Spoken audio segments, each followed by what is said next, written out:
ଖଣ୍ଡପଡ଼ାରେ ସେବା ଉତ୍ସବ କାର୍ଯ୍ୟକ୍ରମ।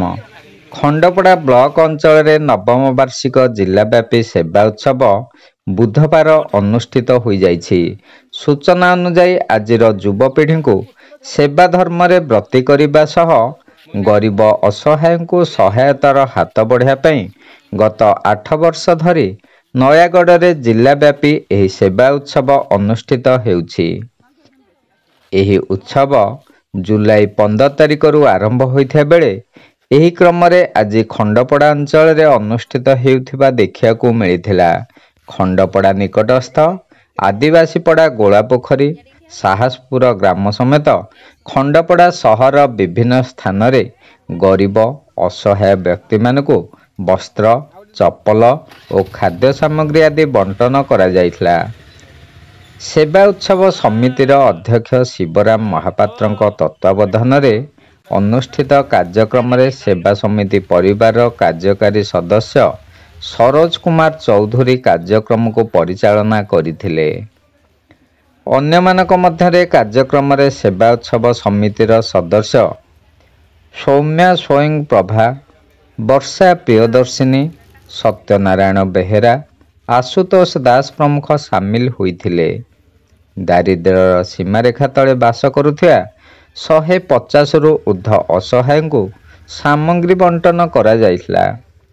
ସମାଜର ପଛ ଧାଡ଼ିର ଲୋକଙ୍କ ପାଖେ ସେବା ଯୋଗାଇବା ସହ ସେବା ଓ ଦାନର ଏହି ମହାପର୍ବରେ ଏକ ନିଆରା ପରମ୍ପରା ସମାଜରେ ସୃଷ୍ଟି ପାଇଁ ଏଭଳି ଉଦ୍ୟମ ଜାରି ରହିଥିବା ନେଇ ସେବା ଉତ୍ସବ ସମିତି ନୟାଗଡ଼ର ଅଧ୍ୟକ୍ଷ ଶିବରାମ ମହାପାତ୍ର ସୂଚନା ଦେଇଛନ୍ତି। ଆସନ୍ତା 30 ତାରିଖ ପର୍ଯ୍ୟନ୍ତ ଜିଲ୍ଲାର ବିଭିନ୍ନ ଦୁର୍ଗମ ଓ ଆଦିବାସୀ ଅଧ୍ୟୁଷିତ ଅଞ୍ଚଳରେ ସେବା କାର୍ଯ୍ୟକ୍ରମ ଚାଲିବ ବୋଲି ଅଧ୍ୟକ୍ଷ ଶ୍ରୀ ମହାପାତ୍ରଙ୍କ ଠାରୁ ପ୍ରକାଶ। ଆଜିର ଏହି ସେବା କାର୍ଯ୍ୟକ୍ରମରେ ସେବା ଉତ୍ସବ ସମିତିର ସମସ୍ତ କର୍ମଚାରୀ ଉପସ୍ଥିତ ଥିଲେ। ଶିବନାରାୟଣ ଦାସଙ୍କ ରିପୋର୍ଟ, ଖଣ୍ଡପଡ଼ା ବାର୍ତ୍ତା।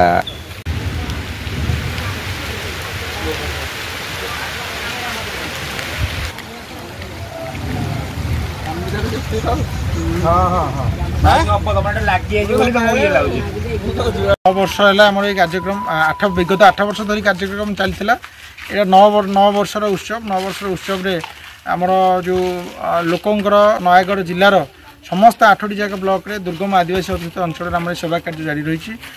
मुख्य कथा है जो कॉलेज छात्र छात्री मानक सचेतन करवा एवं जो ग्राम्य जीवन दर्शन कार्यक्रम माध्यम से जो अनुन्नत अंचल लोक सहित जोड़ा एवं लोक पाखे पहुँचिकी जहाँ जतिकिंचित आमर जो गोटे मस तमाम जहाँ संग्रह होता है लोक दान करवा। ये जो कार्यक्रम माध्यम सेवा और धर्म गोटे परंपरा सृष्टि करवा युवपीढ़ी मान भर गोटे सेवा मनोभाव या सेवा उत्सव परिकल्पना होता जोटा कि 9 वर्ष आज आम ये खंडपड़ा ब्लॉक विभिन्न स्थान आज करूँ बर्तमान गोलापोखरी अंचल पहुँचीचु। निश्चित भाव में आम आशा करूँ आउ जो विगत दिन कार्यक्रम अच्छे आम आहरी अनुन्नत अंचल लोक पाखे पहुँचिक सेवा प्रदान कर दिगरे प्रचेषा कर।